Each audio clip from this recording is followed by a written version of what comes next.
Olá, boa noite, seja bem-vindo para mais um programa Cruzando as Conversas aqui na RDC TV, a TV que conecta o Rio Grande. O nosso tema de hoje, mais uma vez, é a segurança, a insegurança, a violência que assusta há tanto tempo os gaúchos, assim como em todo o Brasil. Mas vamos abordar hoje do ponto de vista do homem que coordena a corporação que há 181 anos é responsável pela segurança, pela presença nas ruas, por dar segurança, para fazer com que essa presença se manifeste na vida de todos os gaúchos. Nós vamos conversar hoje com o comandante-geral da Brigada Militar, Coronel Mário Ikeda. Coronel, seja bem-vindo ao programa, é um prazer ter o senhor aqui. Muito obrigado, para nós é uma satisfação estar aqui representando a Brigada Militar e dar oportunidade, de podermos conversar e esclarecer para a nossa população o que a Brigada Militar tem realizado. E tem muita coisa para a gente falar.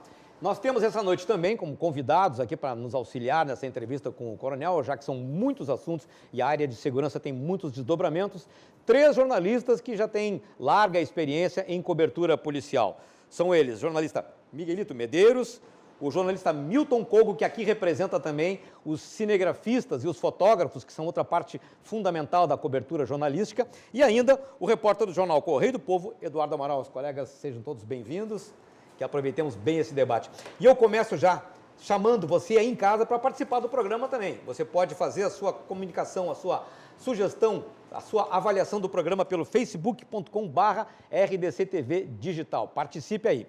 Coronel, vamos lá, a gente tem uma situação que aí perdura há tanto tempo. Aliás, antes de mais nada, eu queria lhe dar parabéns por estar aí sendo reconduzido ao cargo, já que o senhor era o comandante da brigada no governo anterior, no governo Sartori, e está novamente à frente da corporação, que sem dúvida nenhuma é um reconhecimento dos bons resultados que a Brigada Militar tem trazido para a segurança dos gaúchos. Mas, enfim, é uma situação ainda bastante preocupante. Hoje, qual é a maior preocupação? O que mais preocupa a Brigada em termos de que é preciso fazer para restabelecer sensação de segurança aqui no Estado? Bem, a Brigada Militar, nós nos preocupamos com tudo que diz respeito à ordem pública e à segurança da população. Então, a cada momento surge uma nova demanda, surge algo que está impactando a segurança pública. Então, a cada momento tem uma atenção nova referente à demanda que está acontecendo naquele momento. Mas a Brigada, hoje, nós estamos trabalhando, a forma de atuação da Brigada Militar é principalmente fazer uma gestão administrativa e operacional, buscando atingir metas e resultados. Quais metas e resultados? A redução dos indicadores de criminalidade. Nós temos, isso já foi falado na imprensa, mas aqui é a oportunidade de nós esclarecermos melhor o que é o Programa Avante, que é um programa de gestão por resultado, buscando reduzir indicadores de criminalidade e, a partir da redução desses indicadores, a busca do aumento da percepção de segurança pela população. Essa gestão da estrutura toda, ou seja, são outros tempos, a gente tem a própria criminalidade, ela é muito dinâmica, a gente tem os grandes grupos criminosos que já agem praticamente como corporações, até com influências de grandes grupos criminosos do centro do país. Isso obriga a própria Brigada Militar, assim como a Polícia Civil e outros órgãos de segurança, a se adaptar nesse enfrentamento. O que a Brigada tem percebido que é necessário fazer para se ajustar a essa dinâmica? Além de toda a questão de, obviamente, ter que gerenciar os seus meios, a dificuldade de obter recursos para manter esses meios, mas na operação, no enfrentamento propriamente dito, na tática, para poder fazer com que o crime recue. Qual é a mudança que os tempos de hoje impõem à Brigada Militar? A gente, principalmente nos últimos anos, o que a gente observa é o aumento do poder bélico das facções criminosas. Esse aumento de fuzis junto com essas facções, pistolas de grande capacidade, então nos obrigou a fazer investimentos nessa área. Então hoje a Brigada, nós temos fuzis em todo o estado. Nós adquirimos, agora recentemente esse mês ainda recebemos mais uma leva de fuzis, estamos para receber mais ao longo desse primeiro semestre. Então foi necessário a aquisição de fuzis, são armas longas de grande poder de capacidade, um poder de fogo realmente forte para fazer esse enfrentamento. Então essa ação foi necessária, Mas eu gostaria de enfatizar referente a isso que tu falou, dessa dinâmica da criminalidade de estar mudando constantemente. O nosso programa Avante, ele trabalha em cima do indicador de criminalidade. Cada batalhão ele tem que analisar, no mínimo semanalmente, mas diariamente ele tem condições, ele tem condições através de um sistema, que é o nós chamamos de sistema Avante, onde atualiza diariamente todas as ocorrências que acontecem em todo o estado do Rio Grande do Sul, e essa ocorrência ela é materializada através do registro. A vítima vai lá e registra a ocorrência, e cada região, os comandantes que fazem o planejamento, eles abrem diariamente esse sistema e vão poder diagnosticar o que está acontecendo dentro da dinâmica do crime. Então, uma das coisas que nós detectamos foi o aumento de armamento, e foi necessário fazer investimentos para que os nossos policiais militares tivessem um poder bélico maior para fazer esse enfrentamento. Coronel Ikeda, pegando o gancho do que o senhor falou agora sobre o poder bélico das facções, a gente sabe que no Rio Grande do Sul hoje há um grande número, houve um crescimento das facções, nós temos pelo menos uma que tem comandado a venda de drogas e também com menos violência, mas que tem comandado, e outras facções menores mais violentas. Onde foi que a segurança pública do Rio Grande do Sul errou, que deixou e que permitiu que se viu essas facções crescerem nos últimos anos e chegarem ao nível que elas estão hoje? Nós vamos para qualquer cidade do interior ou para boa parte das cidades do interior e nós temos a presença dessas facções. Onde se errou e o que pode ser consertado para que se reduza o poder de fogo dessas facções, especialmente em questão da violência? Eu acredito que a segurança pública não errou. Eu acredito que o erro maior foi lá em 2006, quando houve a despenalização da droga. A partir do momento da despenalização, e eu acredito que foi uma medida adequada a despenalização para o usuário da droga, mas que se esperava que se tivesse outras ações para que esse usuário tivesse a oportunidade de se tratar e diminuir o número de usuários. Ninguém quer que o usuário de droga, e naquela época também, a Brigada Militar também não tinha esse objetivo de que o usuário de droga fosse preso, mas a partir da despenalização, porque ainda é crime, mas não tem pena, e a tendência, pelo que se observa, é que ela vai deixar de ser crime, né? Que não foi feita nenhuma outra ação referente ao usuário de droga para que se diminuísse o número de usuários. E o que aconteceu a partir de 2006 foi uma explosão de usuários de droga, que naquela época e até 2010, nós no policiamento ostensivo, para prender uma porçãozinha pequena, um tijolinho ali, uma porção pequena de maconha, era muito difícil. Hoje, o policial militar na rua, diariamente se prende, no mínimo, tijolo de 1 quilo. Isso é que a circulação da droga hoje, em todos os centros urbanos, está muito grande. Aumentou o número de usuários, aumentou a circulação, aumentou o poder econômico das facções criminosas.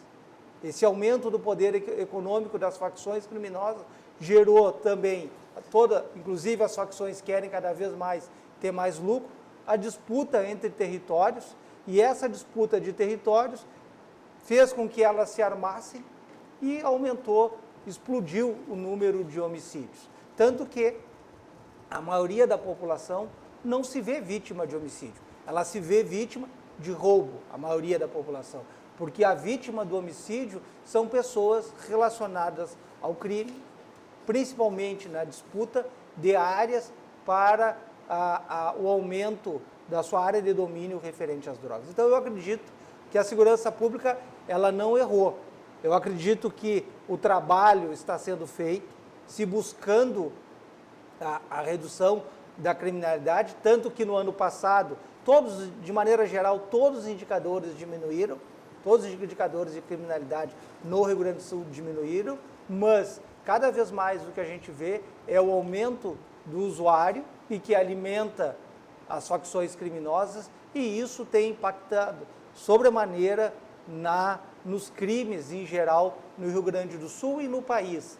Porque eu acho que dentro disso aqui, eu sei que o senhor quer concluir logo, mas dentro disso, eu acredito que seja importante fazer uma questão política, né? Esses números podem ter feito deve ter contribuído pela decisão do governo de mantê-lo como comandante? Eu acredito que a minha manutenção, para mim, é uma honra, né, de poder dar continuidade no trabalho, né, mas eu não vejo essa ligação, né, específica nessa manutenção.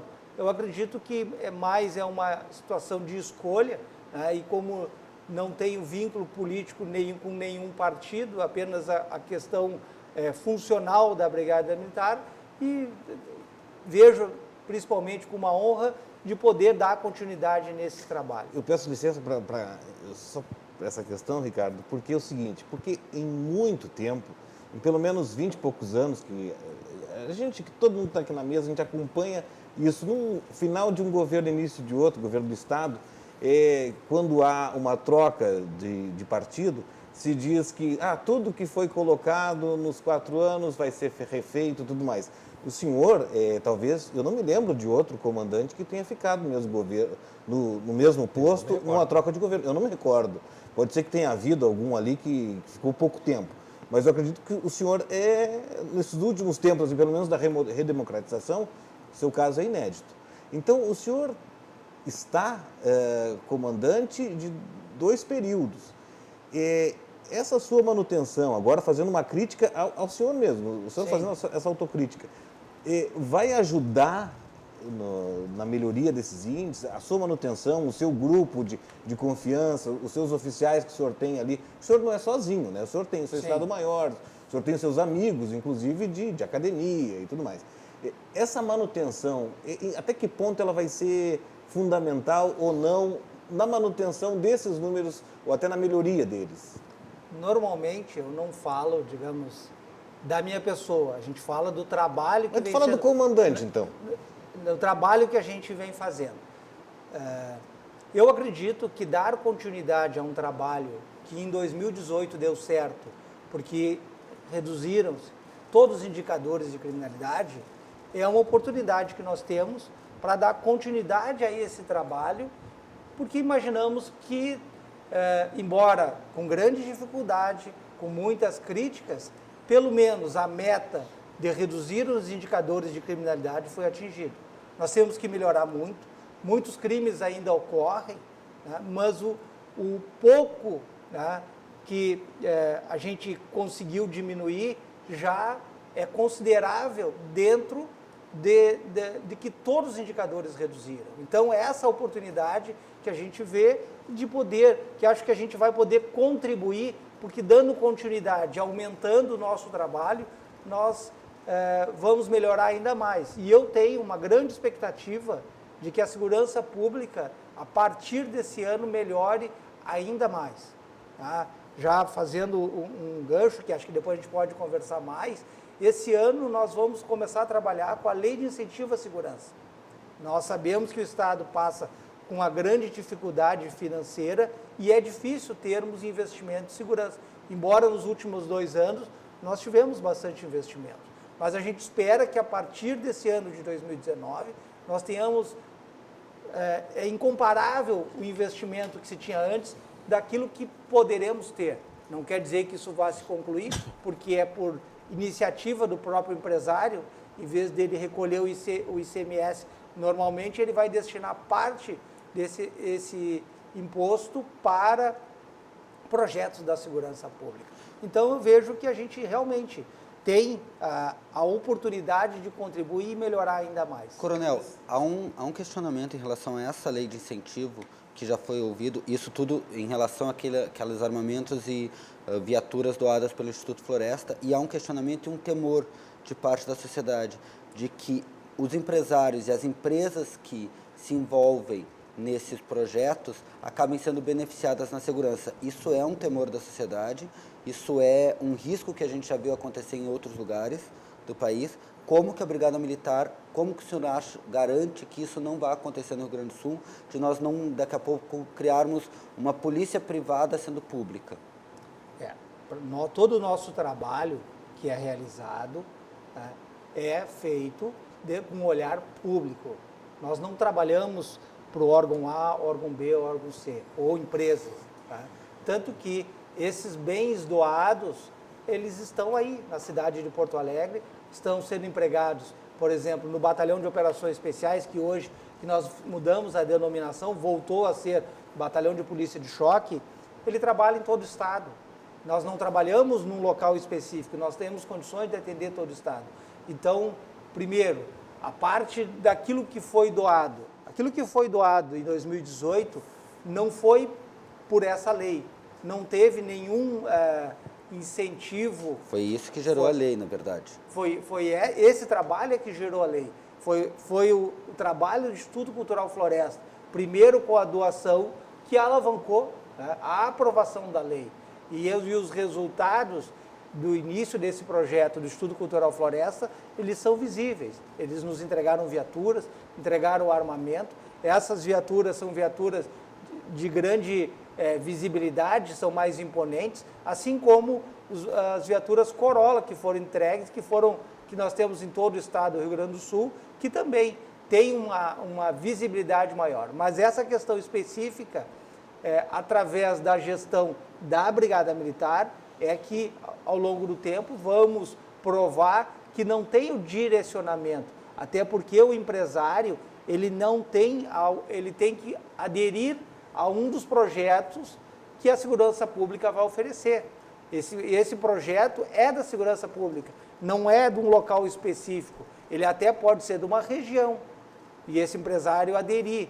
E é mais lógico nós termos projetos a nível estadual e o empresário ele vai investir naquela viatura daquele município que ele trabalha, que ele reside, né? Mas o objetivo é geral, para todo o estado do Rio Grande do Sul. Então, nós não temos esse temor de que seja privatizado a segurança pública. Mas há ferramentas para inibir isso?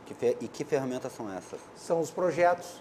Né? Os projetos serão da segurança pública, tem um conselho, onde a brigada tem um representante, o secretário é o presidente desse conselho, secretário de Segurança Pública, onde a comunidade tem assento, onde a FAMURS, através dos municípios, tem assento, onde esses projetos serão votados. Quais os projetos que serão aprovados? Então, através desse conselho, que vai fazer a gestão dos projetos. Então, esse é mais um motivo que eu acredito, né? Primeiro, porque eu acredito na instituição Brigada Militar, que nós temos um objetivo público de atender toda a população em geral e não grupos, segmentos específicos da sociedade. Então, porque acredito na nossa instituição e também porque tem um conselho multidisciplinar que fará a gestão e as escolhas dos projetos que serão atendidos por esses investimentos. Na questão das novas tecnologias, tipo vídeo monitoramento, drone, o que a Brigada já está colocando, vamos dizer que já tem, e o que está sendo feito nessa área das tecnologias? Que pode, né, criar um benefício, vamos dizer hoje, assim. Com o crescimento da criminalidade, hoje todo mundo pensa em fazer investimento. Os municípios estão investindo em centrais de vídeo monitoramento, mas a Brigada Militar não tem condições de, em cada município, montar uma central e nós fazermos esse monitoramento. Então, o ano passado foi organizado, o Estado, foram criados convênios com os municípios no Estado e organizados em centrais regionais. Então, estamos numa fase de implantação de centrais regionais no Estado inteiro. Tá? Essas centrais, além de fazerem o vídeo monitoramento, nós estamos centralizando o atendimento dos números de emergência, principalmente no nosso caso 190, e a partir dela nós vamos fazer o despacho das viaturas, isso por região. Então, essas centrais de vídeo monitoramento estão em fase de implantação. Além disso, nós já temos, principalmente aqui em Porto Alegre, câmeras que fazem leitura de placas e de veículos que estão em alerta de ocorrência, soa esse alarme nas centrais e a partir delas nós fazemos o despacho de viaturas. Então o sistema de vídeo monitoramento, cercas eletrônicas, tem crescido, né, e estão em fase de implantação. Eu gostaria de agregar, nesse sentido tem a questão dos aplicativos, né? Agora em São Paulo e Manaus estão colocando câmeras né, nos carros, né? Aqui em Porto Alegre, a 99 parece que vai começar a disponibilizar, né? Pelo menos para os mais requisitados, né? O senhor acha que isso poderia inibir um pouco a criminalidade? E eles vão avisar, lógico, quando o passageiro entra, eles avisam, tem câmera, coisa e tal, e liga e fica, vamos dizer... Interligado ao sistema câmera desses carros. Isso. Exatamente. Deixa eu só já respondo essa parte das câmeras. E em relação aos drones, nós temos drones, principalmente quem utiliza mais o drone na Brigada Militar é a parte ambiental para fazer a fiscalização, porque normalmente são áreas fechadas, são matas fechadas ou são depósitos cercados por muros. Então eles, através do drone, têm condições de visualizar dentro daquela área fechada, digamos, um depósito de pneus, uma mata, uma propriedade, uma fazenda, de fiscalizar aquilo que está sendo, se tem algum crime ambiental. Então nós utilizamos, principalmente nessas questões, eventualmente para fazer alguma busca para uma ocorrência específica, mas nós já estamos utilizando. E estamos também estudando a possibilidade de que aí, no caso, um drone maior, nós chamamos de Vante, ele possa auxiliar a brigada no caso de alguma observação aérea, naquilo que nós empregamos hoje, um helicóptero, de poder substituído por um drone, um Vante, que é um drone maior, com grande capacidade, que é operado aí por pilotos, né, capacitados, para que a gente possa substituir, diminuindo o custo e o risco de envolver nossos pilotos. Em relação às câmeras nos aplicativos, nós participamos de uma reunião, acredito que fazem 2 semanas, foi na oportunidade em que nós tivemos alguns latrocínios envolvendo transporte por aplicativo. Nós participamos de uma reunião que foi lá no Palácio da Polícia, com a chefe de polícia, a delegada Nadine, com várias empresas de aplicativos, onde essa empresa disse que está em estudo para aumentar a segurança do motorista, mas também dos passageiros, a inclusão de uma câmera filmando tudo aquilo que está acontecendo naquele ambiente, dentro do veículo por aplicativo. Acho que isso aí também aumenta a segurança tanto do motorista quanto do passageiro, porque através dessas imagens, os dois estão sendo fiscalizados, né? É lógico que se tem que ter todo o cuidado referente à divulgação dessas imagens, a manter a privacidade, né, tanto do motorista quanto dos passageiros, mas acredito que todas essas empresas são empresas idôneas que saberão, né, manter essa privacidade e vai ajudar a segurança pública, principalmente numa investigação de eventual crime, para responsabilização. Porque essa responsabilização de quem comete o crime é o que vai inibir, né, o que vai fazer com que a diminuição desse crime ocorra, porque a pessoa sabe que vai ser responsabilizada, porque muito dos crimes que ocorre é pela impunidade, pelo menos é isso que a gente vê dentro da nossa experiência, a questão do retrabalho pela impunidade. Coronel, eu queria entrar na questão do efetivo, essa deficiência histórica que a gente tem de falta de policiais para poder dar conta do serviço. Só vou pedir agora um tempinho que a gente vai para o intervalo e a gente retoma essa questão em seguidinha aqui no Cruzando as Conversas. Nós já voltamos.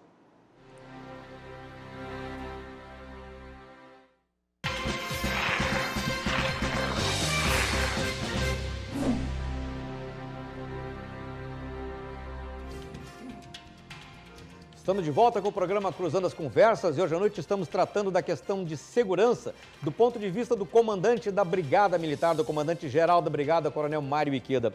Coronel, aquela velha questão do efetivo, né? A deficiência de pessoal é um problema histórico, né? Recompor, né, o efetivo que vai se aposentando ou que vai por outros motivos deixa, né, de estar na ativa. Houve uma recomposição de pessoal importante no governo passado, há a perspectiva de vir mais gente agora nesse novo governo, mas até que ponto isso atende à verdadeira necessidade que a Brigada Militar tem hoje, diante do avanço da criminalidade, da necessidade de estar em todo o estado, de estar presente aí em quase 500 municípios? Como é que o senhor está lidando com isso? Bem, nós estamos num aumento gradativo do nosso efetivo, nós estamos agora com 2.000 alunos, soldados em formação. Pretendemos formá-los ali no início do segundo semestre. Então, serão novos 2.000 policiais militares trabalhando em todo o estado do Rio Grande do Sul. Nós temos ainda aprovados 2.100 soldados e temos mais 480 aprovados, que tiraram a nota mínima necessária do concurso, mas não tinha vaga, então é um cadastro reserva. Então, nós temos aí 2.500 que poderão incluir a partir do segundo semestre, devido à capacidade das nossas escolas na formação. Então, o efetivo de soldado, ele está aumentando. Esse ano teremos, no segundo semestre, mais soldados na rua. Em termos de oficiais, nós estamos com um concurso aberto, concurso para capitães, são 200 capitães. Esperamos, no final do primeiro semestre, início do segundo, também estarmos iniciando um curso de novos capitães. Então, a expectativa com o efetivo é aumentar. Mas gostaria de salientar também que a dificuldade nos fez buscar uma readaptação na busca de atingir as metas. Então, hoje o nosso planejamento, o policiamento é mais dinâmico. É lógico, nós não temos aquele mesmo efetivo que se tinha na década de 90, cerca de 27.000 policiais, onde se via um grande número de policiais a pé. Hoje o nosso efetivo a pé é reduzido. Nós trabalhamos com viaturas que atendem melhor toda a população, e esse trabalho ele se foca em 3 linhas de ação. A primeira delas, buscando reduzir o tempo-resposta para o atendimento 190, de dar uma atenção à população, que o 190 é a emergência da população, de buscar dar um atendimento adequado. O segundo, de mantermos o policiamento comunitário, o policiamento ostensivo, para aumentar a percepção de segurança. E aquele que hoje, digamos, é o mais forte, que é a repressão. Nós temos um contingente da Brigada Militar que trabalha na repressão. E nós chamamos repressão qualificada, que porque ela é direcionada nos locais, nos dias e nos horários de maior incidência, buscando a redução da criminalidade, buscando dar um apoio aos nossos policiais militares, uma resposta quando eles precisam. Por exemplo, no interior, naquelas pequenas cidades onde ocorrem eventualmente esses roubos a banco, nós temos lá um plano naquela região para dar uma resposta imediata, buscar dar o apoio ao nosso policial militar, tanto com tropa por viaturas, como também através de aeronave, para buscar a redução desse tempo e dar um atendimento adequado. Então, através do emprego dos nossos efetivos, desta maneira que estamos falando, é que estamos buscando otimizar os nossos recursos. Mas a expectativa é bastante boa, porque 2.000 novos soldados nas ruas vão, com certeza, nos auxiliar bastante na redução da criminalidade. Coronel Ikeda, sobre essa questão da formação e do efetivo, há 2 questões que me chamam muito a atenção e uma delas me preocupa bastante já de tempos. A formação dos policiais no Rio Grande do Sul, isso já na gestão, desde a gestão Tarso e veio diminuindo de tempo, passando para hoje em torno de 6 meses a formação de um policial. Me parece muito pouco para se colocar um policial na rua se comparar com experiências de outros países que têm polícias muito qualificadas. Não estou dizendo que a polícia não está qualificada, mas que ela poderia qualificar mais. Não é momento de se pensar uma ampliação desse período de formação dos policiais, especialmente porque já ouvi relatos que eles treinam até pouco tiro, que há uma deficiência, e eu entendo que há uma necessidade de se entregar muito rápido um efetivo. E nisso traz um outro problema, por isso são 2 questões. Vão entrar 2.000 agora. Como é que a Brigada está se planejando para que esses 2.000 se aposentem lá no futuro? Porque há um planejamento que precisa ser feito. Eles vão se aposentar juntos.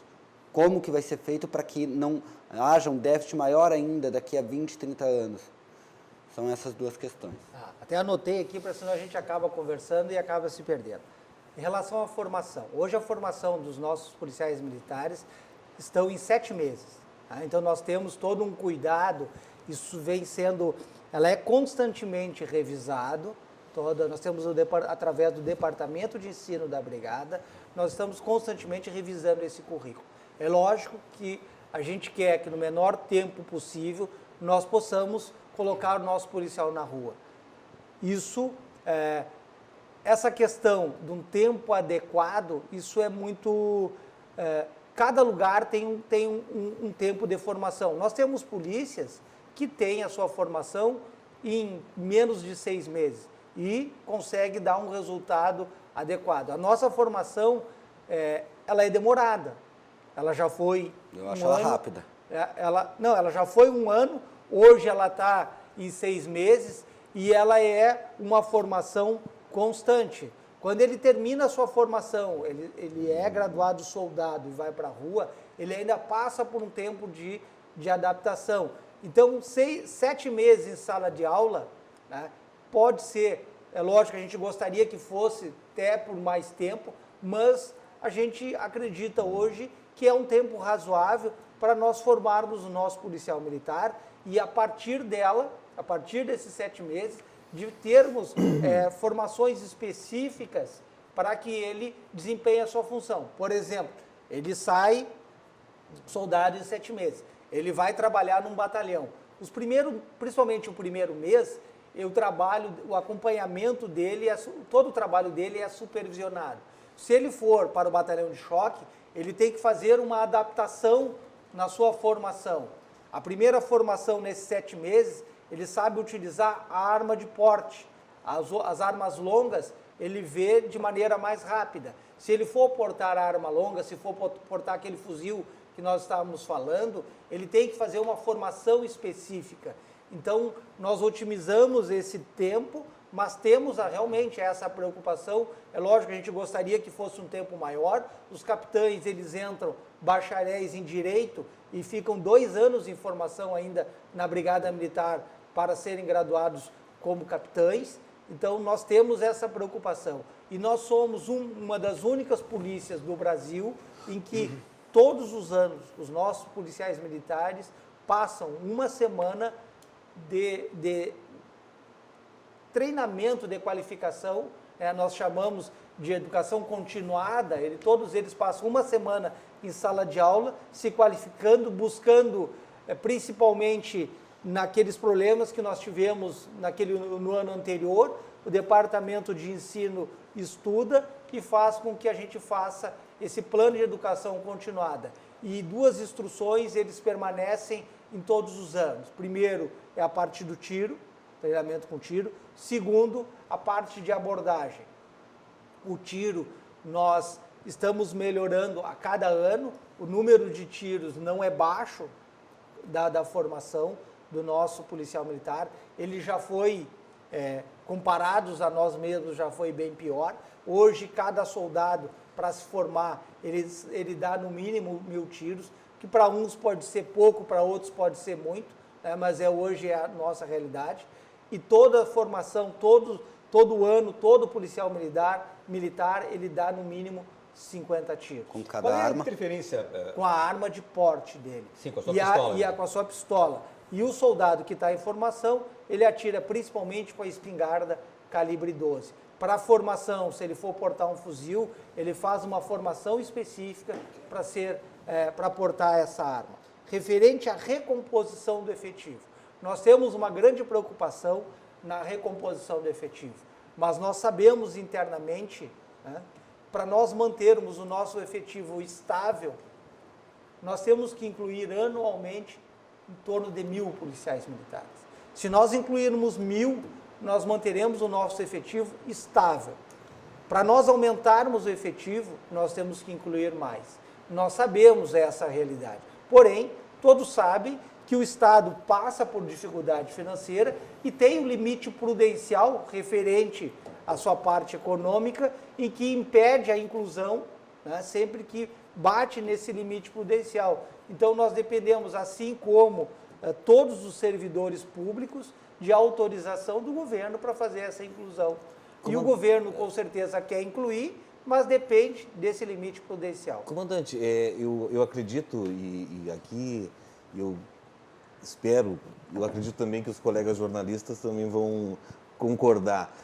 O Coronel Ikeda talvez tenha sido reconduzido também, tem várias qualidades, mas uma é a sua habilidade em comunicar, né? A brigada não precisa de um porta-voz, que o senhor é extremamente hábil, minucioso, como todo nipônico, é bastante detalhista nas suas respostas. Isso aí ajuda, eu acredito que poucos comandantes da brigada tiveram assim esse grau de detalhamento e esse grau de disponibilidade para a imprensa, né? Isso aí é uma coisa muito importante de ter assim a ponta de lança lá, quem está na ponta da ocorrência, ter essa capacidade e essa habilidade de se comunicar. Já acompanhei até o senhor em algumas atuações de choque mesmo, que o senhor foi extremamente suado às vezes e ali na linha de frente, parando para atender os jornalistas. Então esse é um ponto que eu acredito que o senhor tenha como bastante positivo. Ontem, essa é uma questão que eu quis fazer essa parte, porque eu acredito na forma como o senhor fala e na forma como o senhor faz a instituição ser transparente. Nesse momento é importante, nesse momento político que a gente vive. Então, isso é um elogio que eu faço para o senhor. Ontem à noite, quinta-feira à noite, eu vi acompanhei uma cena no bairro Humaitá, de um casal de namorados dentro de um carro que estava namorando e fazendo alguns barulhos. Os moradores chamaram a brigada. Veio a primeira viatura com 2 soldados bastante jovens, atenderam aquela ocorrência, houve uma exaltação do homem, do casal que estava ali, ele acabou sendo algemado e a mulher ficou fazendo uma altercação e todo mundo tirou o celular, os vizinhos, o pessoal que passava, tirou o celular para gravar. A situação foi crescendo, veio uma outra viatura, acompanhada de um guincho para levar o carro que estava ali. E houve uma cena da mulher fazendo aquele literal escarcéu, né? E as 2 guarnições das 2 viaturas, os 2 Corollas, inclusive, foram bastante pacientes, assim.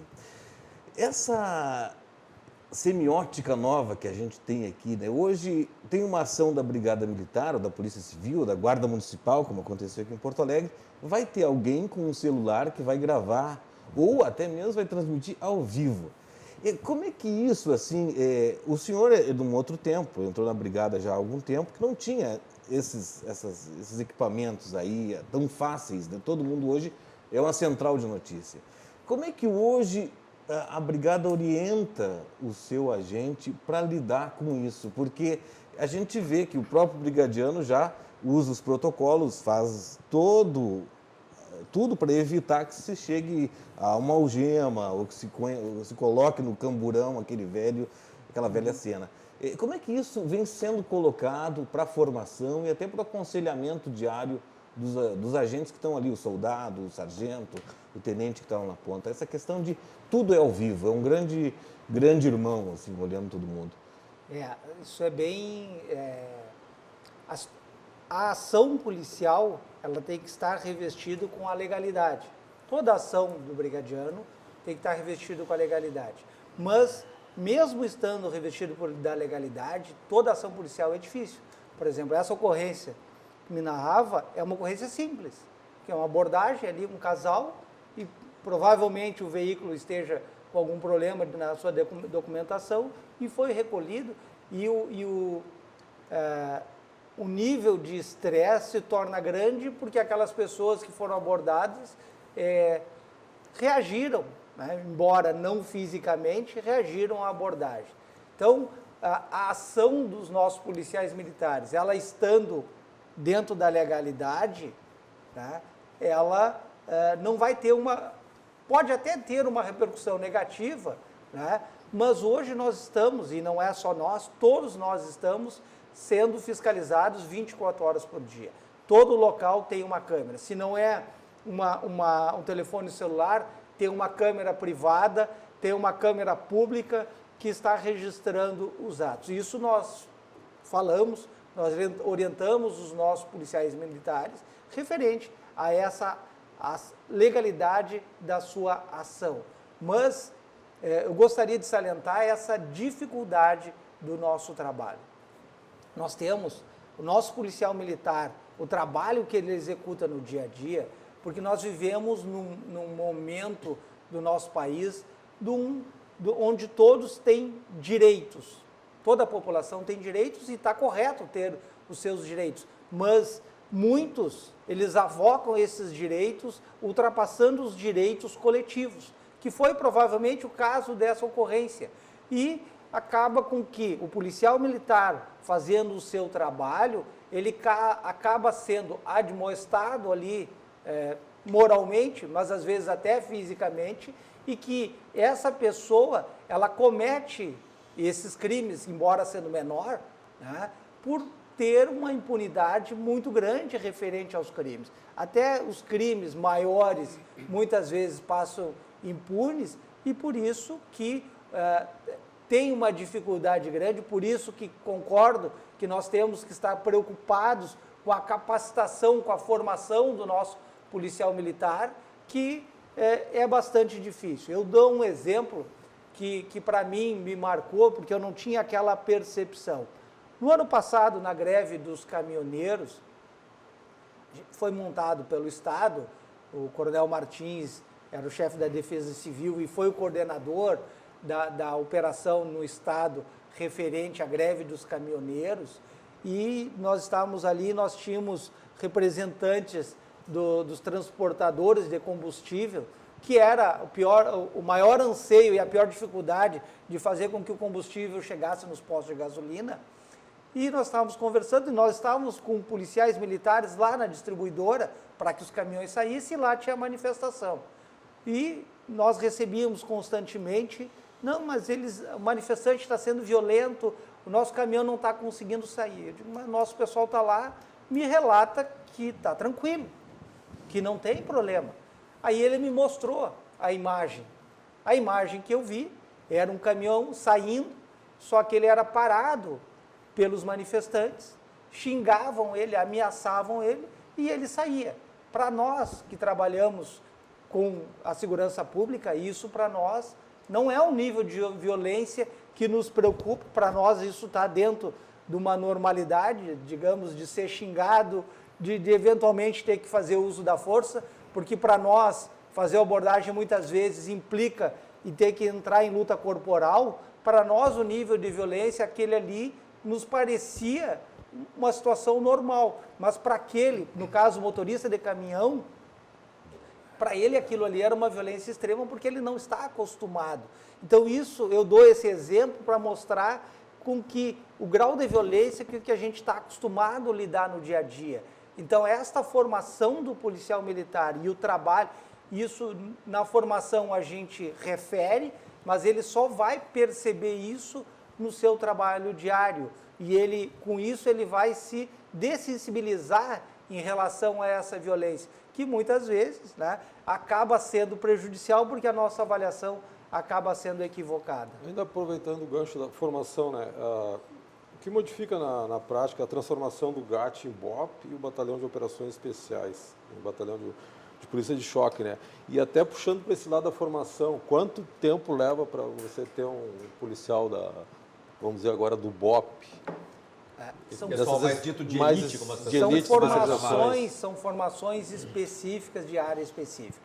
A criação, digamos, da transformação do GAT num batalhão é buscando a especialização, de termos tropas cada vez mais especializadas. Fazer uma referência, lá em 2013, durante a Copa das Confederações, explodiu no país grandes manifestações sociais. Então, nós vimos ali que nós não tínhamos um grande contingente capaz a fazer frente àquelas manifestações, e nós não tínhamos também equipamentos, tropas equipadas com principalmente equipamento de proteção individual para fazer frente àquelas manifestações. Inclusive, nós não tínhamos armas não letais para fazer frente àquela manifestação. Então, a partir de 2013, se buscou a qualificação, né? E para que nós pudéssemos, em 2014, se durante a Copa do Mundo tivesse aquelas manifestações, nós tivéssemos condições de fazer frente. Então, a partir de 2013, nós estamos buscando essa qualificação. Nós temos hoje 3 batalhões, agora com denominação de batalhões de choque, um em Porto Alegre, o segundo em Santa Maria e o terceiro em Passo Fundo, que são unidades de pronta resposta para todas as ações de policiamento. As unidades com responsabilidade territorial atendem às suas ocorrências, fazem a sua repressão qualificada e são responsáveis por aquela área. Os batalhões de choque fazem um segundo recobrimento em áreas que estejam passando uma dificuldade maior para se recompletar um efetivo, para ações específicas, repressões mais específicas. E o BOP hoje, ele faz uma ação mais qualificada, uma ação onde é necessário um armamento, digamos, com maior poder de fogo, com uma tropa mais especializada ou com uma ação contra criminosos mais bem armados, para ocorrências, principalmente essas ocorrências com reféns que são localizados, onde precisa ter um negociador, precisa ter um atirador, né, nós chamamos de sniper, ou um atirador de elite, com uma arma diferenciada para dar um tiro mais preciso, que nós normalmente não é necessário, né, na maioria das ocorrências. Então, essa separação é buscando a especialização. A formação do soldado do BOP, e aí essa imagem ela se tornou mais conhecida a partir de 2007, com o filme Tropa de Elite. O BOP é a nossa tropa de elite. BOP é o nosso soldado lá que referia na tropa de elite do Caveira. Então, o BOP tem uma formação onde o policial militar se inscreve... Mas ele não age como agiu o Capitão Nascimento. Não. Assim, a nossa realidade aqui é completamente diferente e como nós referimos anteriormente, toda a nossa ação ela tem que estar revestida da legalidade. E salientar, além da ação ser legal, ela tem que ser moral e eticamente também respeitada. Então, todas as nossas ações são nesse sentido. E a formação deste policial militar, ela tem um grau de exigência maior, porque ele será submetido a uma situação de maior risco. E ele tem que ter a sua capacidade física e mental para fazer esse enfrentamento. Então, essas questões referentes à formação são extremamente importantes. E essa questão, acho que até é bastante importante salientar, referente ao filme Tropa de Elite, que aquilo estigmatizou, ele criou uma figura que não é a nossa realidade. O grau de exigência da formação é bastante grande. Para alguns heróis, mas... Para alguns heróis. Mas a gente sabe que está agindo à margem da lei. Mas nós que trabalhamos com isso, nós que temos o cuidado na formação, no trabalho do nosso policial militar, nós sabemos distinguir do que é certo e do que é errado. E com isso nós temos também investido na nossa corregedoria. A corregedoria da Brigada hoje tem trabalhado forte. Isso, o trabalho dela foi amplamente divulgado.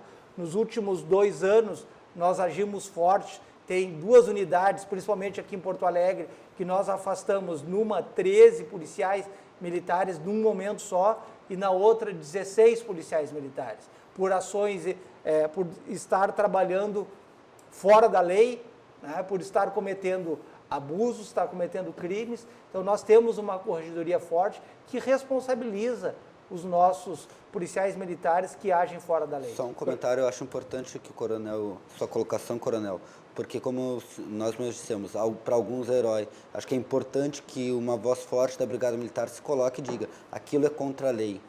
Tortura, a Brigada não tortura, ou pelo menos não apoia a tortura.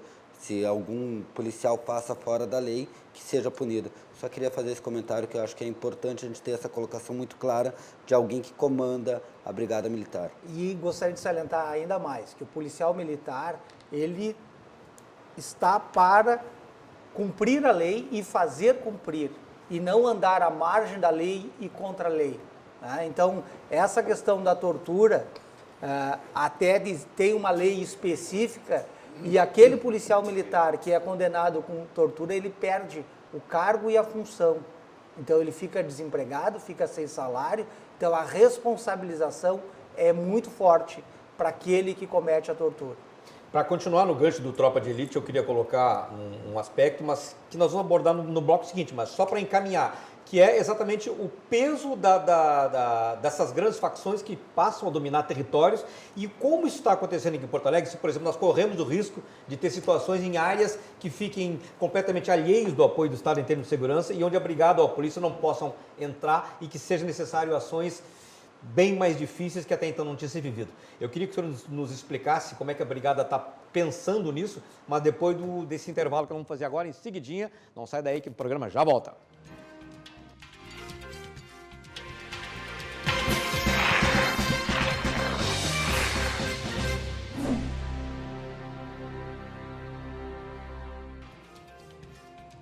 Estamos de volta com o programa Cruzando as Conversas, falando sobre segurança, sobre insegurança, sobre violência e todos os impactos que a sociedade sofre com isso. Conosco essa noite o comandante-geral da Brigada Militar, Coronel Mário Ikeda. Coronel, qual é o risco que nós temos aqui no Rio Grande do Sul, especialmente em grandes centros como Porto Alegre, de termos áreas conflagradas onde o tráfico, que é cada vez mais organizado, cada vez mais armado, cada vez mais feroz, estabeleça territórios onde a polícia não possa chegar, onde o Estado não consiga entrar, como já existe no Rio de Janeiro, em São Paulo, onde foi necessário intervenções federais para que isso não aconteça. Até que ponto nós temos a possibilidade dessa realidade se consolidar aqui no Estado? Bem, aqui no Estado, principalmente aqui em Porto Alegre, a gente tem mapeado as áreas de atuações de cada facção criminosa. Mas, independente da facção, não tem área ou não tem local onde uma viatura ostensiva com 2 policiais militares não entra. Nós entramos em todos os locais. Nenhuma facção criminosa quer o enfrentamento com as polícias. Elas não buscam enfrentamento com as polícias. Quando a polícia quando a brigada militar vai no local, elas se escondem. Elas não querem enfrentamento. Por quê? Porque se eles fizerem frente àqueles 2 policiais militares que estão ali, nós chegaremos com mais 10, com mais 20 e vamos fazer frente a essa criminalidade. Então, por hora, embora tenha o domínio de certas áreas por facções e o domínio pela venda da droga, para a venda da droga, eles dominam a região para fazer o seu comércio, não existe local onde a brigada não entre. Nós temos essa preocupação, então fazemos ações diárias em todas essas regiões para que o crime não aumente, embora o poder das facções tenha aumentado, elas estão cada vez mais com armamento de maior qualificação, de poder de destruição, mais potência, e cada vez mais se armando, mas principalmente essas nossas ações buscando aprender essas armas. Toda vez que sai um vídeo, que eles colocam um vídeo que estão com armas, a gente vai lá, vamos atrás dessas armas, a gente prende aquelas pessoas, os criminosos, e apreende essas armas. Então, todas as nossas ações são para não permitir que isso ocorra. Agora, a gente sabe também que, já há relatos bem consistentes disso, de que já está se recebendo influência dos grandes grupos criminosos do centro do país, do Comando Vermelho, do PCC, com algumas ligações estabelecidas com as facções daqui. Isso, o senhor não teme que isso possa trazer um outro perfil na criminalidade, ou seja, aumentar o poder de domínio deles, que exija uma ação mais pesada das forças de segurança para evitar que esses territórios realmente se consolidem como áreas onde eles mandam e ninguém mais entra? Nos preocupa essa relação com essas facções criminosas fora do nosso Estado, mas nós temos aqui facções bem definidas, né? Vez que outras surge mais alguma, né? Mas essas nossas facções já têm essa organização por área e esse poder bélico, e felizmente hoje esse poder bélico ele é usado principalmente entre eles, mas nós monitoramos através das nossas inteligências essas relações, para que elas não se fortifiquem cada vez mais e que possam trazer grandes problemas no futuro para todos nós. A nossa grande preocupação, e é por isso que eu salientei anteriormente, é em relação ao tráfico de drogas. O tráfico de drogas é o que alimenta essas facções. O tráfico, através dessas facções do tráfico de droga, é que também estão relacionados aos roubos, para se capitalizar. Uma empresa, ela guarda dinheiro para poder fazer o investimento para crescer a sua empresa. O criminoso, ele comete roubos, ele rouba carro, ele rouba o comércio para se capitalizar, para buscar mais droga. É diferente de uma empresa legal que busca os seus recursos para poder investir. No caso, o criminoso, ele comete mais crime. Mas também ele se usa dessa legalidade de usar uma empresa, uma locadora de veículos, uma revenda de veículos também para se capitalizar como se fosse uma empresa legal, né? Também. Isso tem acontecido nos últimos meses, nós temos visto aqui em Porto Alegre, Passo Fundo, Caxias, a mão da facção criminosa indo do mercado formal para buscar dinheiro. Aprenderam a lavar dinheiro. Isso, não é para buscar, é para lavar o dinheiro. E também para buscar, o que é mais grave. Ela lava e busca. Não, ele busca, mas principalmente é para lavar. Mas gostaria, então, nessa questão, que salientar o trabalho que vem sendo feito pela nossa Polícia Civil.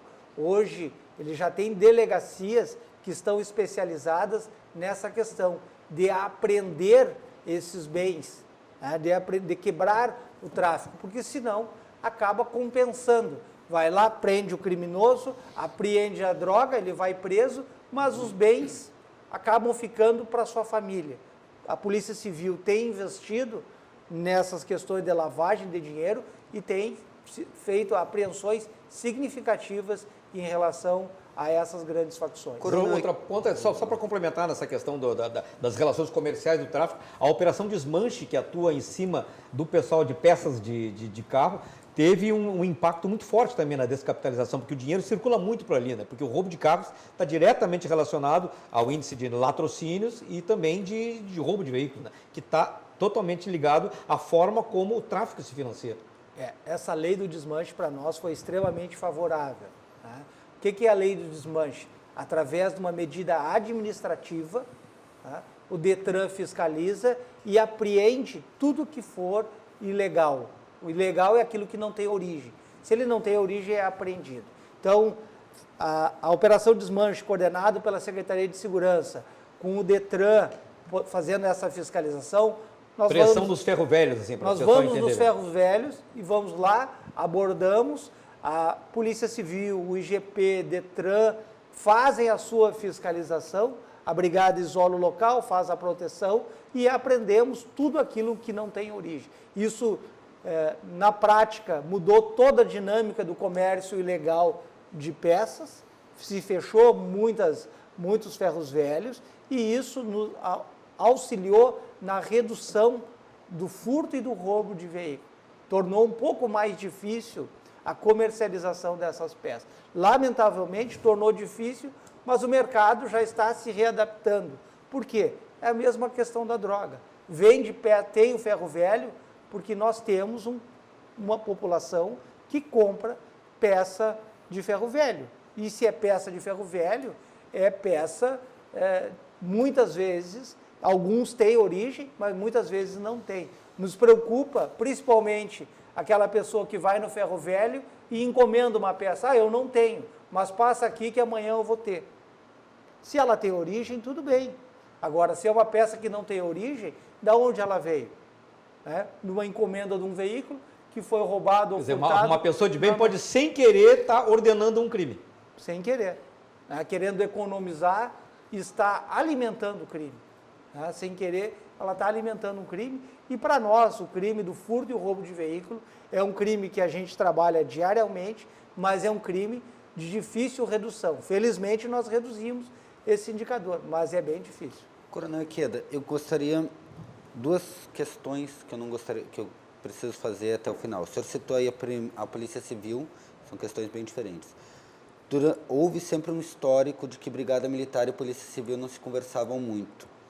É algo que se corre, que se conversa, que se fala. Isso tem melhorado essa comunicação e essa troca de informações entre a Polícia Civil e a Brigada Militar? Essa é a primeira. E a segunda é uma questão mais política, digamos assim. O senhor passou durante os últimos 4 anos durante os últimos anos tendo que lidar com os seus comandados com salários atrasados. Eu sei que é uma situação bastante delicada para os brigadianos, sei que muitos deles devem ter passado por dificuldades muito grandes, porque o soldo não é dos soldados, dos tenentes, não são nada absurdos, são até bastante baixos. E o senhor foi comandando a brigada nesse sentido. O senhor já conversou com o novo governo sobre a perspectiva de acabar com os salários atrasados? O que o governo tem pontuado nesse sentido? Bem, vamos por partes, então. A nossa relação com a Polícia Civil, cada vez mais, né, ela tem melhorado a nossa relação. Então, as relações institucionais, tanto anteriormente com o chefe de polícia, o Emerson Ventes, e agora com a delegada Nadine, são excelentes. É lógico que esse trabalho ele é gradual. Nós temos que, e é feito isso, a troca de informações pelas inteligências, a relação lá da ponta, tanto do soldado com aquele que está trabalhando na delegacia, tanto quanto do comandante local com o delegado da região. Todas essas relações são importantes e essas relações, cada vez mais, elas têm melhorado e há o compartilhamento de informações. Todos nós trabalhamos com um objetivo comum, que é a redução da criminalidade. Então, como nós temos um objetivo comum, nós temos que trabalhar em conjunto e esse trabalho, né, assim como o secretário anterior, este secretário tem enfatizado, além da integração entre as polícias, também com as guardas municipais, para que todos nós, irmanados, possamos diminuir a criminalidade, objetivando a segurança da população. Em relação ao salário, tá? O salário, ele não é parcelado, ele é atrasado, né? Todos os meses já há algum tempo. Tá? A gente sabe, o governador, ele falou, inclusive, durante a campanha, que pretende colocar o salário em dia. O que aconteceu com os nossos policiais militares? Nós procuramos nos reorganizar as nossas finanças. O salário pode até não ser bom, né? Mas hoje o salário do nosso policial militar, ele está entre os melhores salários dentre as polícias militares do Brasil. Ele já esteve entre as piores e hoje ele está entre as melhores. Então, o nosso policial militar hoje, ele reconhece essa questão salarial como preocupante de receber atrasado, mas ele também reconhece que hoje ele está recebendo melhor, né, e comparado entre as polícias militares, ele está entre os maiores salários. Então, esse reconhecimento, tanto de que está recebendo melhor, mas que está recebendo atrasado. Então, nós nos organizamos economicamente buscando, né, não ter tantos problemas. Tanto é que ela está melhor que agora no curso de soldado, desses 2.000, nós temos alguns, não é muito expressivo, mas isso não acontecia anteriormente. Nós temos alguns que são de outros estados. Temos, inclusive, alguns que eram policiais militares de outros estados do país e que vieram agora para ser soldado da Brigada Militar. É porque a nossa situação econômica, ela está melhor. Inclusive, eu já tenho 34 anos de brigada. Inclusive, lá no início da década de 90, que entrava muito, realmente a inclusão era muito grande, mas a evasão também era muito grande. O pessoal entrava, se conseguisse um salário melhor, saía. Inclusive, lá na época que nós tivemos o PDV, né, muita gente saía. Programa de demissão voluntária. Hoje, mesmo o soldado, que nós temos um grande contingente já fazendo alguma faculdade ou já formado, inclusive com curso de Direito e outros cursos de grande penetração na sociedade, eles continuam. Raros são aqueles que se formam e saem. A grande maioria permanece na Brigada Militar, reconhecendo a profissão e reconhecendo, digamos, que está sendo melhor pago. Tá? Então, a nossa profissão, ela tem melhorado. Além disso, já lhe dou a palavra, além disso, nos últimos anos, o trabalho do policial militar está sendo reconhecido melhor pela sociedade. Nós estamos sendo vistos melhores pela sociedade. Pode parecer pouco, mas o trato com o policial militar por parte da sociedade, ele está sendo melhor. Aquela política de polícia comunitária ajudou nisso? A política de polícia comunitária está ajudando, a sociedade civil organizada está ajudando. E a participação da mulher policial? Participação da mulher policial, em que sentido? Não, eu digo na brigada, que temos brigadianos, né? Temos. O que elas mudaram no perfil, no perfil da brigada como um todo, a participação crescente das mulheres aí? Tanto em nível de soldado, como a gente tem comandantes de batalhão já mulheres, né? Eu acredito que a brigada, ela vem se modernizando. Acho que as mulheres entraram as primeiras em 1986 e na época a gente via na mulher um trabalho específico. Ela trabalhava em locais específicos, em áreas específicas. Era um batalhão específico por mulheres. Isso no passar dos anos, eu acredito que a partir de 93 é que se viu, né? Que não era um trabalho específico. Aí ela hoje ocupa, a partir de 93, o mesmo espaço do que o homem. Não tem distinção para o trabalho da mulher e do homem. Então, na mesma unidade que pode ter um homem, pode ter uma mulher. Inclusive, no concurso também não tem distinção. E a participação da mulher nos trouxe uma visão diferente, né? Ela trouxe uma visão mais humana, mais sensível para dentro da instituição. Comandante, a Força Nacional de Segurança tem a presença de gaúchos, né, desde o seu início. Nos primeiros 10 dias do governo Bolsonaro, ele assinou a medida provisória, dando o tal do respaldo jurídico, a retaguarda jurídica, que tanto os policiais militares, especialmente, que atuam na linha de frente, pedem em todo o Brasil. E ele deu isso como pode, né, ele só pode fazer isso para a Força Nacional de Segurança, dando esse amparo jurídico da Advocacia Geral da União. O policial que ferir ou matar em serviço, ele vai ter esse respaldo jurídico da Advocacia Federal. Isso pode fazer com que, pode virar modelo para outras polícias, outros governos estaduais, para que o policial militar que haja em serviço, ferindo ou mesmo matando, ele possa ter esse respaldo jurídico do Estado? Isso pode servir de exemplo? O que o senhor achou dessa medida provisória? Queria que você falasse um pouquinho a respeito. Para nós, essa medida provisória, eu acredito que foi fator de motivação para o trabalho dos policiais a nível federal, né? Que ela não atinge aqui o Estado, né? Essa defesa pela União. Eu acredito que serve de motivação, serve de valorização do trabalho dos nossos policiais militares que estão na Força Nacional. Seria interessante que pudesse ser empregado a nível estadual para que garantisse e auxiliasse o trabalho dos nossos policiais. O governador de Santa Catarina já pediu estudos para que isso aconteça esse ano ainda. A Defensoria Pública também atende o policial militar, mas não de maneira geral, né? Em algum caso específico, ela atende os policiais militares, mas nós gostaríamos que isso fosse regra e não uma questão excepcional. Né? Fosse a mesma regra que está sendo empregada a nível federal, seja a nível nacional. O trabalho do nosso policial, nós não temos nenhuma lei que diferencie para o trabalho policial. O mesmo excludente de criminalidade que serve para toda a população, ele também é o que garante o trabalho do policial. Então, nós trabalhamos com uma lei... Na defesa... Na defesa da sociedade, mas com a lei... Na defesa do agente. Né, que nenhuma lei protege o agente na execução da sua função. E acaba com que o risco do trabalho do policial seja grande.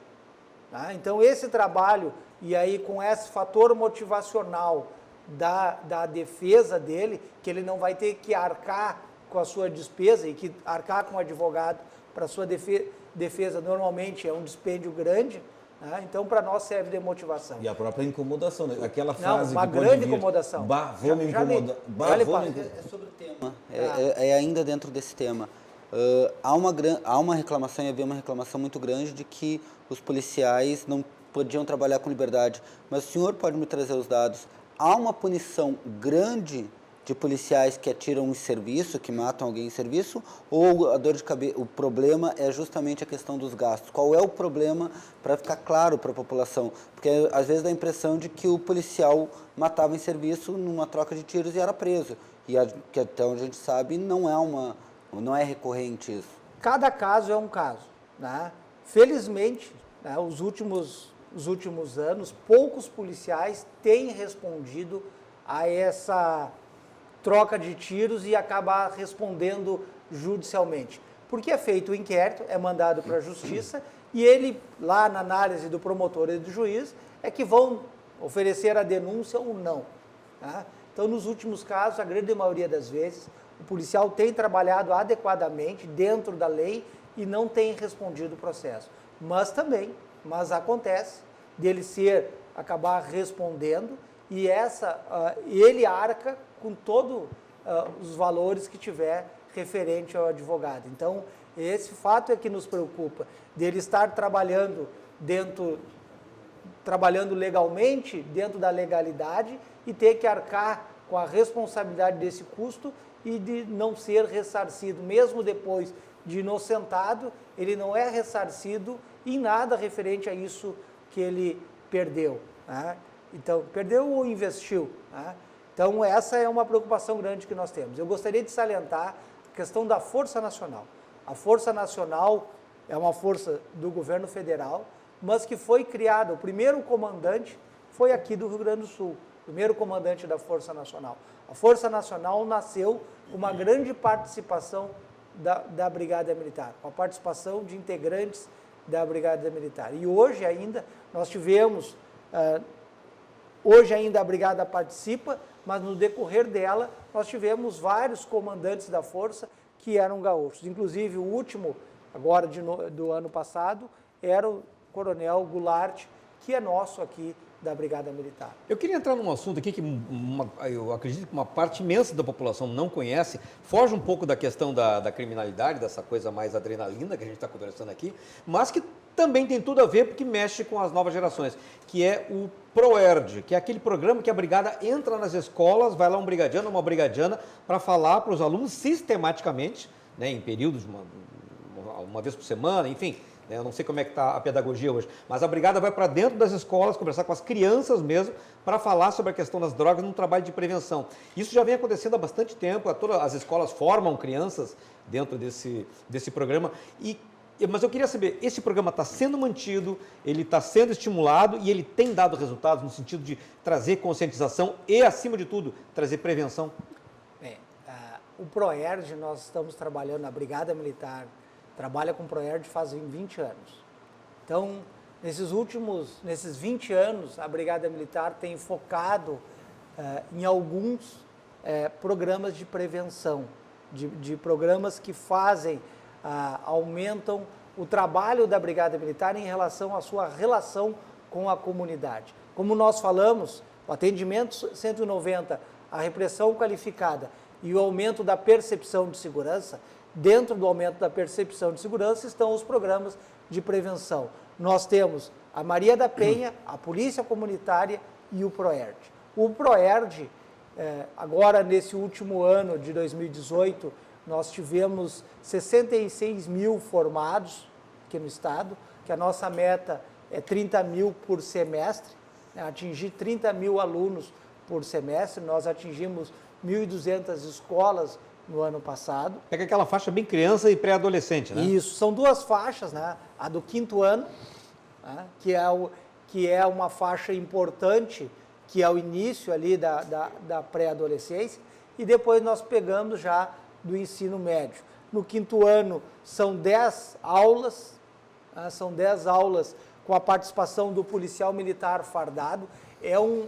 Essas aulas segue um padrão nacional do ProERD, não é adaptado, não é uma adaptação que nós fazemos, é um padrão, ela tem uma cartilha nacional, na realidade a cartilha ela é internacional, né?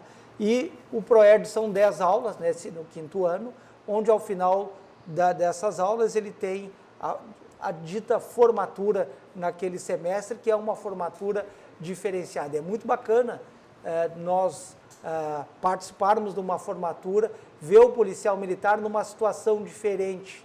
Tem uma canção do Proerd, onde o policial canta, ele dança fardado. A aula do Proerd é com este uniforme, para com que a criança e o adolescente, ele veja no policial que esse fardamento, ele não é eminentemente repressivo, ele é o fardamento com que nós trabalhamos no dia a dia, que fazemos a prevenção, fazemos esse contato, e que ele, muitas vezes, a impressão que se passa é que o policial só tem o caráter repressivo, que já diz para a criança desde pequeno, tu fizer alguma coisa errada, eu vou chamar o policial. Mas nós temos essa questão de trabalhar o lado social. Então, o Proerd, para nós, ele é extremamente significativo. Nós temos trabalhos específicos, alguns trabalhos científicos que foram realizados para analisar se realmente ajuda na formação do jovem, se consegue trabalhar, fazer com que ele tenha o suporte para dizer não quando lhe for ofertado, lhe for oferecido a droga. E a droga, né, é o grande mal que nós vemos hoje. E qual na o sociedade. resultado? São 20 anos de Proerd. Já há uma aferição dos resultados localizados na redução ou não no consumo de drogas, no número de consumidores de drogas? Nos trabalhos que nós tivemos, né, são trabalhos científicos que foram feitos em determinadas regiões, se chegou à conclusão que o resultado é positivo, né, que há essa redução naquele que fez o Proerd comparado com aquele que não fez, né, mas realmente são trabalhos internos, né, são trabalhos que pessoas relacionadas ao Proerd fizeram, né. É importante que se tenha trabalhos científicos feitos por outros órgãos para que nós possamos, com um olhar diferente, afiançar esse trabalho do Proerd. Porque eu acredito que é um dos trabalhos de maior repercussão da Brigada Militar, porque atinge um grande público, né? Gostaria de salientar também o trabalho da Maria da Penha e o trabalho da Polícia Comunitária. A Maria da Penha, hoje nós temos 32 municípios com 45 patrulhas Maria da Penha. E o que é a Patrulha Maria da Penha? É a guarnição da Brigada que fiscaliza o cumprimento da medida protetiva. O ano passado, no estado do Rio Grande do Sul, nós tivemos o aumento do feminicídio, o aumento da morte de mulheres que são vítimas do seu companheiro, né? Mas nós tivemos o trabalho da fiscalização da medida protetiva, onde a justiça determina o afastamento do companheiro da sua companheira e a brigada fiscaliza, vai à residência dessas mulheres, né, para ver se está sendo fielmente cumprido. Então, a patrulha tem um trabalho muito importante referente a vítimas, né, dessa questão da violência doméstica. E onde é fundamental também a participação dos policiais militares mulheres, né, pela questão do contato com as mulheres que são vítimas. Sempre, né? Toda a Patrulha Maria da Penha, normalmente são 2 policiais militares, sendo uma mulher, né, para que ela tenha esse contato mais sensível e de fácil comunicação, até porque normalmente a vítima é uma mulher. Eu queria aproveitar. Infelizmente, nosso tempo se acabou, a gente teria tanta coisa para abordar ainda, né? Mas infelizmente o nosso tempo realmente chegou ao final, mas eu acho que a gente conseguiu extrair bastante coisa aqui do Coronel. Coronel, eu agradeço muito a sua participação, foi uma honra tê-lo aqui, desejamos que o senhor tenha muito sucesso, aliás, todos os gaúchos desejam, né, que a Brigada Militar, em integração com a Polícia Civil, os outros órgãos de segurança, consigam trazer, né, melhores momentos em termos de sensação de segurança real para a população. Então, parabéns pelo trabalho, obrigado pela sua vinda. Eu agradeço aos colegas jornalistas aqui, que também tiveram uma participação muito importante para poder moer um pouco o Coronel aqui, mas tenho certeza que as respostas foram bastante satisfatórias. Agradecemos a sua participação, a sua audiência e convidamos você para estar novamente aqui na segunda-feira para mais um programa Cruzando as Conversas, sempre às 10h30 da noite, ao vivo, aqui na RDC TV, a TV que conecta o Rio Grande. Até lá e um bom fim de semana.